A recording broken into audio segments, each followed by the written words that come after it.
जी। हाँ जी। कवित कबित।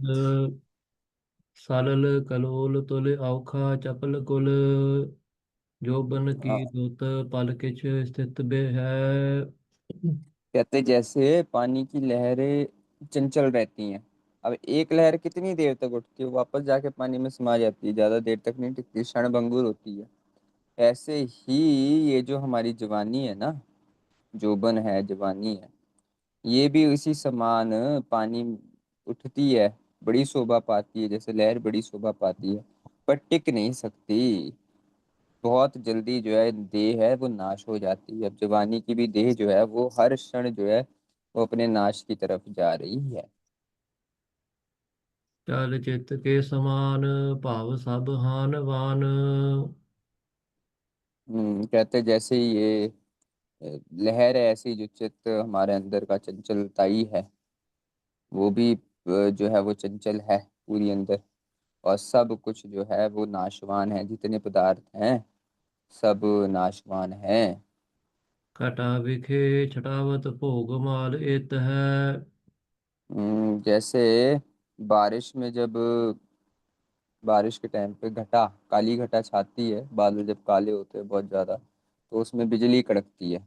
तो जैसे वो बिजली कड़कती है, एक क्षण में कड़क के फिर शांत हो जाती है, दिखती है और खत्म हो जाती है, ऐसे ही जितने ये पदार्थ तू देख रहा है संसार में, सारे उसी के समान हैं।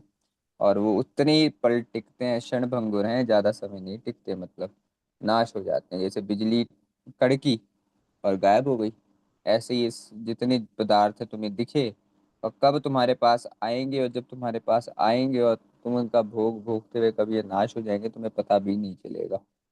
ज्यादा समय ये टिकने वाले नहीं हैं। कंठ सो अलंगना महान पीन अंगना को। कहते आगे, कंठ सो अलिंगना।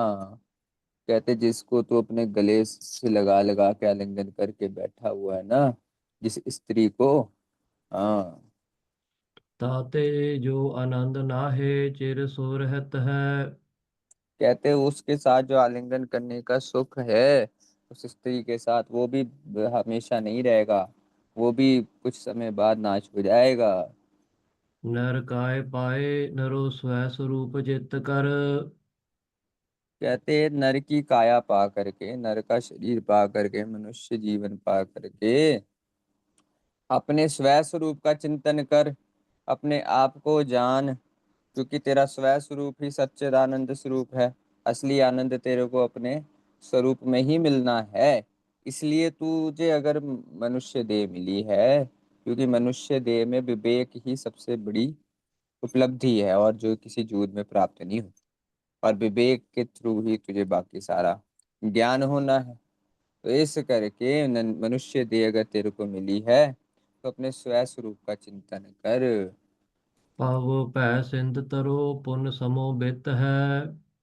कहते हैं हाँ, ये जो संसार समुद्र है ना, डर के समान भय सिंध है ये, डर का समुद्र है ये, इसको पार करो। बहुत डराने वाला है संसार, इससे तर जाओगे।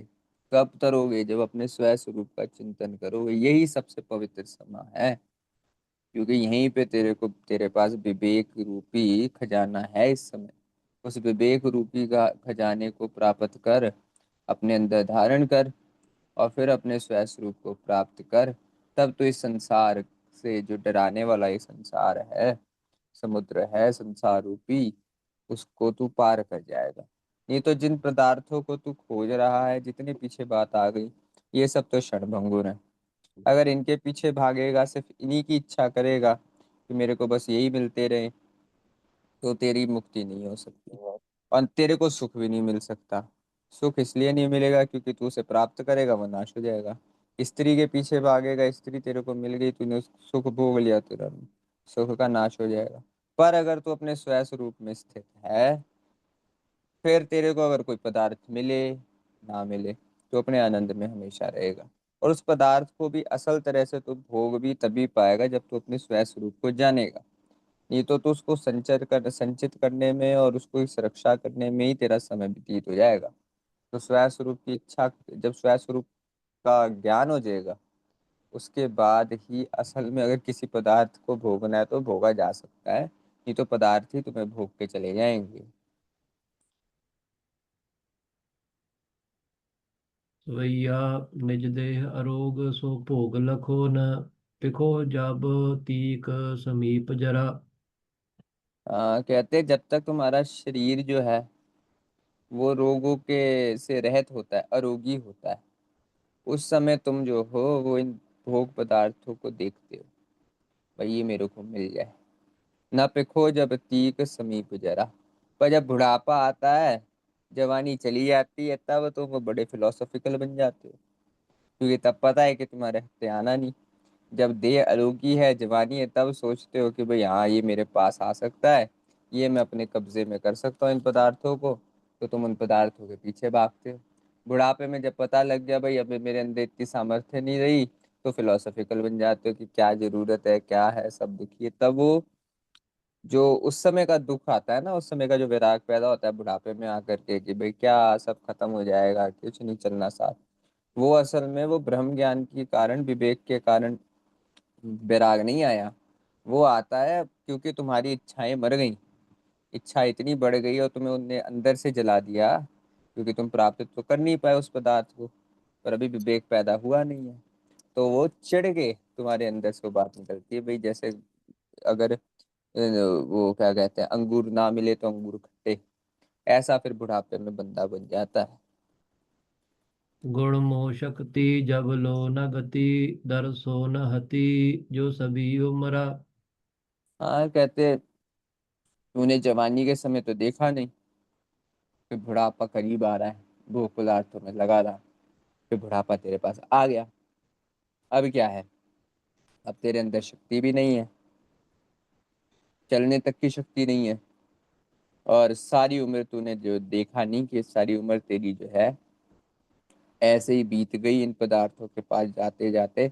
अब तेरे को बुढ़ापा आ गया है, अब तेरे अंदर शक्ति बिल्कुल भी नहीं रही।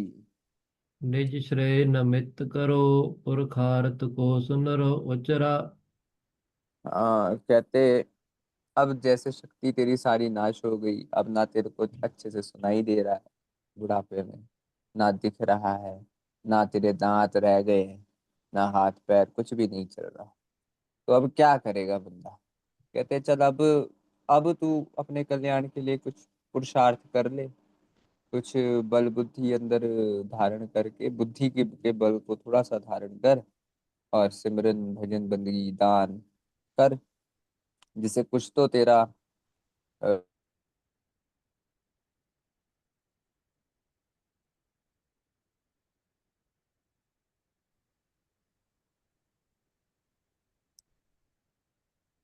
कुछ तो तेरा फायदा हो।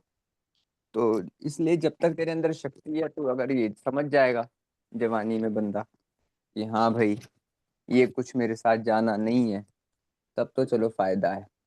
पर अगर बुढ़ापे में भी अगर तुम्हें समझ आया है, तो भी तुम भजन बानी का आसरा ले लो। तो यहाँ पे कह रहे हैं जब तुम्हारे अंदर शक्ति है, तो पदार्थों की तरफ ना जा करके भजन की तरफ थोड़ा बहुत चले जाओ।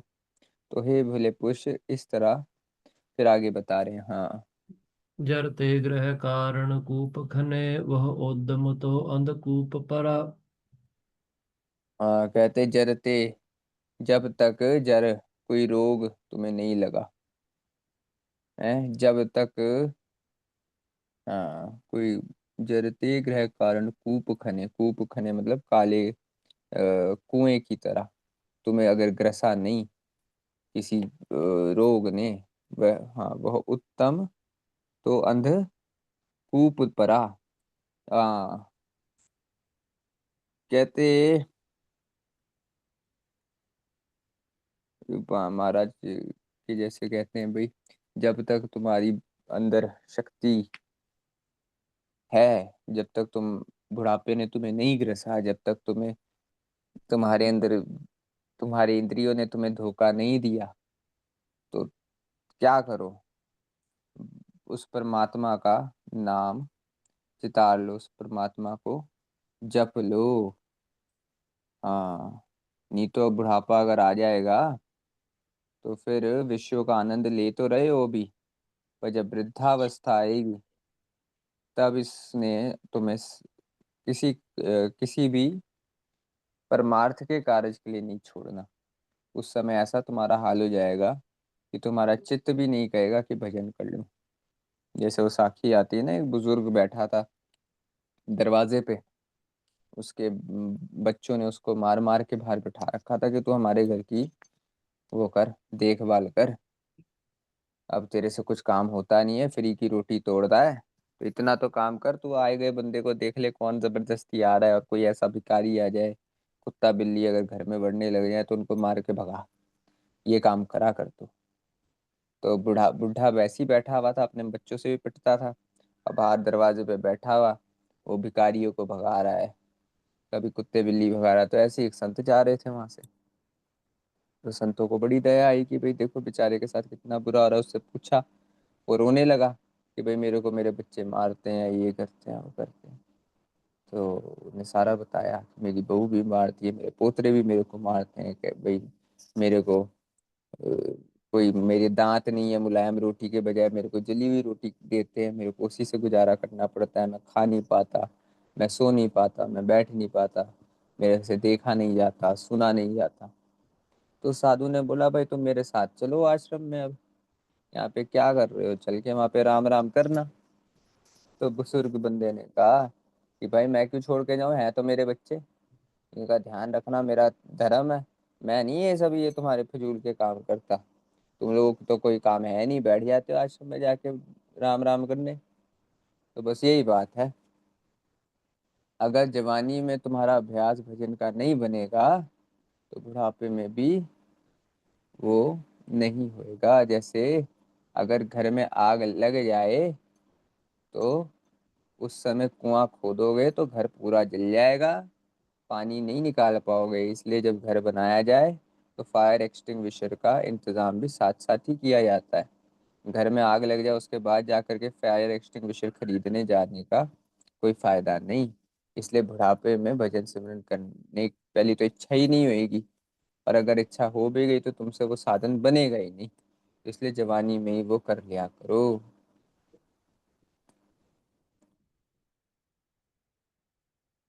अर्धनराज छंद अमेध कुख में महा कुर कंत काय सो तहाँ विराजमान होए है महान कष्ट जोए है। हाँ, कहते कहते अमेध कुख में महा, कहते अमेध मतलब अपवित्र, अपवित्र कुख में महा रुकंत काय सोता, कहते उस अपवित्र कुख में जहाँ पे इतना अग्नि छाया हुआ रहता है वहां पे जा करके काया स्थित होती है उस समय। और उस समय बहुत अग्नि को झेलती है, बड़ी तपिश को वो झेलती है। उस समय बहुत कष्ट होता है जब कोख में, जब गर्भ में ये शरीर आता है। जबे प्रसूत वाउते सुदुख बहराउते क्रमाद रंध कादते सहे महाविखादते। हाँ, कहते देखो जब वो प्रसूत होता है, जब डिलीवरी होती है उस बच्चे की, तो भी बड़ा दुख को प्राप्त होता है। तभी ये पैदा होते ही रोने लग जाता और वहाँ पे कितने सारे कृमाद, डंकाद थे, कृमाद मतलब कीड़े मच्छर मक्खियाँ, ये सब आ जाते हैं और आके उसके उसका, क्योंकि शरीर से भी निकला है वो, तो उसमें उसके गंदगी लगी होती है, उस पे आकर के बैठते हैं, फिर उस शरीर को दुख देते हैं। तो अत्यंत दुख कलेश को जन्म होने से पहले ही से ही ये शरीर झेल रहा होता है। जब कोख में होता है उस समय उस बॉडी की इतनी तपिश उसको झेल रहा होता है, और उसके बाद जब पैदा होता है उस समय अत्यंत दुख को प्राप्त होता है। अर्धनराज छंद प्रहार मात तात की सहे सखाद प्रात की फिर जब विषाद। बड़ा हो जी। फिर जब बड़ा होता है तो सबसे पहले अपने माता पिता की मार भी खाता है, फिर भाइयों से दोस्तों से उन सब की मार भी खाता है। शिषाद मोह अनंत ही कहे कलेश जंत ही। कहते हैं हाँ, फिर कई तरह के क्लेशों को, जब वो छोटा शिशु होता है, बच्चा ही होता है, उस समय भी सहारता है, जो कह भी नहीं सकता। भूख लगी है तो रो रो के बता रहा है, किसी को ठीक से बता भी नहीं सकता भूख लगी है। अब कभी कभी होता है भाई पेट दर्द हो रहा है, उससे रो रहा होता है, घर वालों को लगता है भूख लग रही है, उसे कुछ खिलाने लगते हैं और वो पेट दर्द बढ़ जाता है और तड़पता है। तो ऐसे अनेक प्रकार के दुख उस शिशु को ही होते हैं, बच्चे को। तो वो बता भी नहीं सकता उस समय। तो कितने दुखों को देखो ये शरीर झेलता है उस समय। पुनः जुआ विखे जब त्रिया वियोग हुआ कब। कहते हैं फिर जब जवानी आती है उस समय स्त्री का वियोग उसको झेलता है, दिल तुड़वाता है अपना किसी न किसी रूप में। तो फिर उस समय उस दुख को झेलता है। अनंत कष्ट जोए है सहे न जात सोए है। कहते हैं अनेक तरह के दुखों को वो जो है शरीर देखता है, झेलता है, जो कहे भी नहीं जा सकते, जो सहे भी नहीं जा सकते। ऐसे अनेक दुखों को ये शरीर जो है वो झेलता है उस समय। अर्ध नराज छंद पुनः बलाद में दृसै। नराद रह सो ग्रसै। हाँ अब देखो, जब पुनः फिर दोबारा कह रहे हैं भाई बाल आदि में दृश्य है, जब बच्चों में देखो कितना उनका निरादर होता है, कैसे कैसे उनको मार देते हैं, लोग पीटते हैं। आवाज दुख गाव है असाध वृद्ध भाव है। कहते कितना ही कहा नहीं जा सकता, इतने दुखों को झेलना पड़ जाता है। किसे अब आ जो असाध वृद्ध भाव है, जो बुढ़े हैं उनको रोज किसी ना किसी से गाली खानी पड़ जाती है, कुछ ना कुछ उनको भी झेलना पड़ता है। तो बच्चा हो या वृद्ध हो, ये देखो दुख हर कोई झेल रहा है। चौपई तीन अवस्था तीन काल में नाहे वलोकत सुख कतहु मैं। कहते हैं अब देखो ये तीन अवस्थाएं हैं, बाल जवानी और वृद्ध। तीन अवस्था है ना, हमारा कहते हैं बाल जवानी और वृद्धपन, तीन अवस्था जान। तो ये तीन अवस्थाएं हैं और तीन काल हैं, भूत भविष्य और वर्तमान। इन तीनों ही में, इन तीनों अवस्था ने कभी सुख नहीं देखा, दुख ही देख रही है किसी न किसी रूप में। दुख को ही वो झेल रही है। आज चीटी तेल भव जेते सर्व दुख कर संयुक्त ते तो।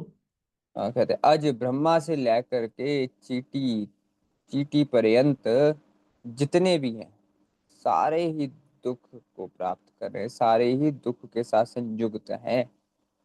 सब में दुख है, एक चीज ये बराबर है, दुख ही दुख प्राप्त कर रहे हैं। कोई भी ऐसा नहीं है जो दुख को प्राप्त नहीं कर रहा, सभी दुख को प्राप्त कर रहे हैं। अब देख लो ब्रह्मा, तभी वैराग्य की बात होती तो कहते हैं भाई ब्रह्मलोक से लेकर के पाताल से लेकर के ब्रह्मलोक तक किसी का हमें भोग नहीं चाहिए, क्योंकि जान लिया भाई सुख वहां पे है ही नहीं।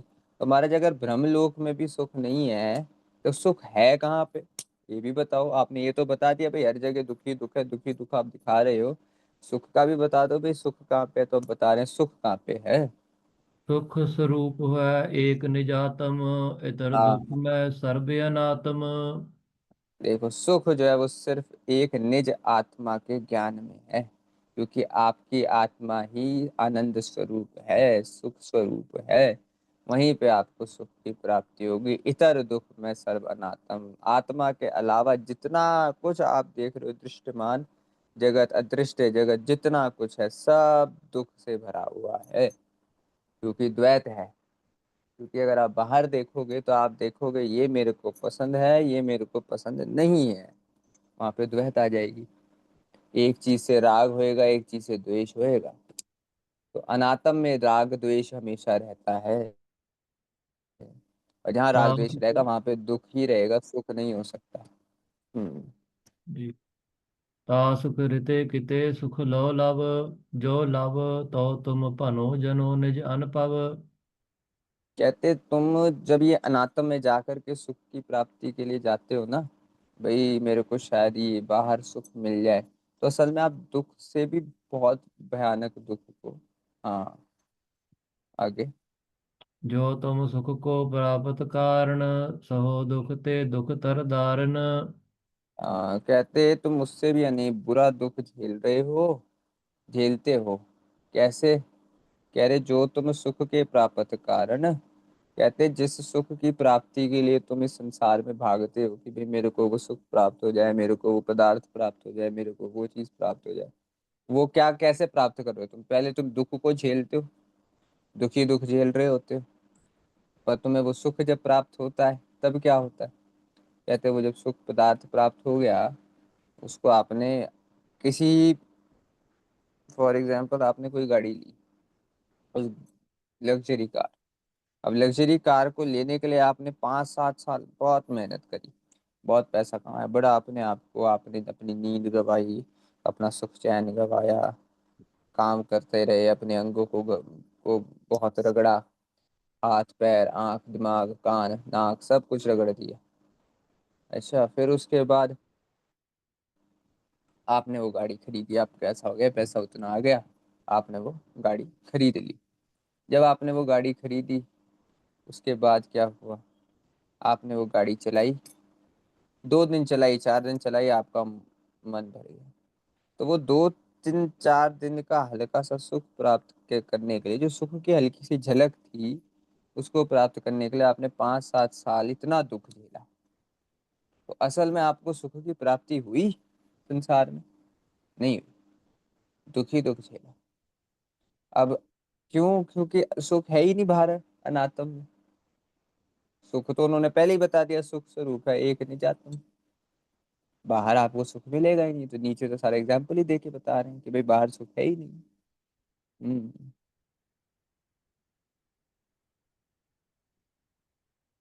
मापन पर्यंत काष्ट अत पावो, सुख स्वयं मुख ते कभी न गावो।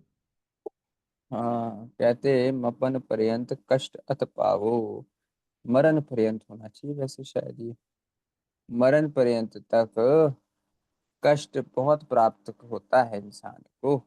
सुख स्व सुख सुख स्वयं मुक्ते कभी न गाओ।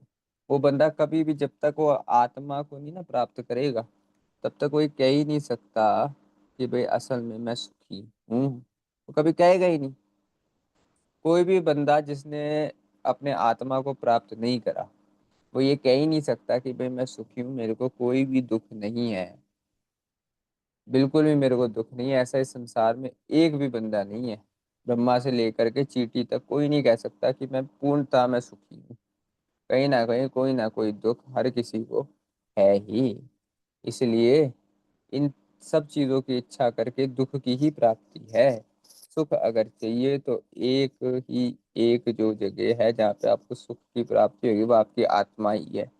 क्योंकि आत्मा ही एक सच्चिदानंद स्वरूप है, और कोई भी सच्चिदानंद नहीं है। आनंद घन सिर्फ और सिर्फ आपकी आत्मा है। इसलिए अपनी आत्मा की प्राप्ति के लिए अगर थोड़ा बहुत आपको दुख झेलना पड़ रहा है, वो दुख नहीं है, वो असल में बस अपने मुख को मोड़ना है संसार से, और मुख को करना है परमात्मा की तरफ।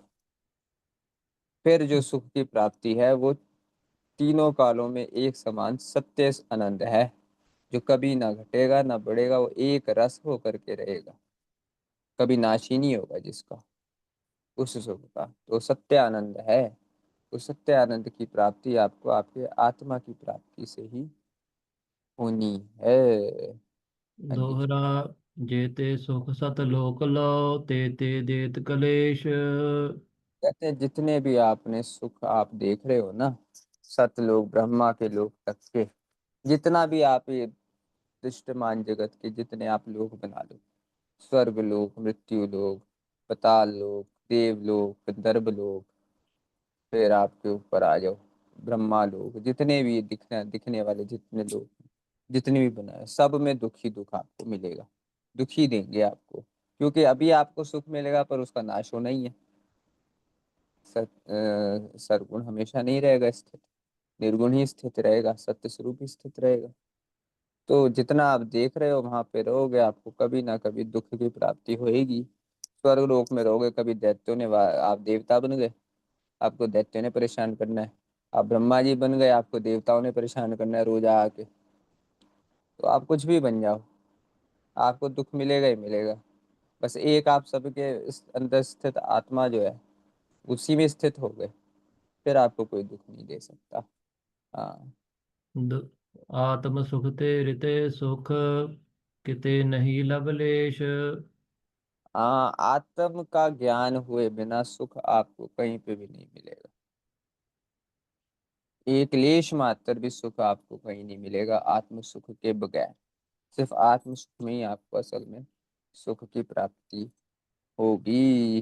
वाहिगुरु जी का खालसा, सा वाहिगुरु जी की वाहिगुरु जी की फतेह। फतेह।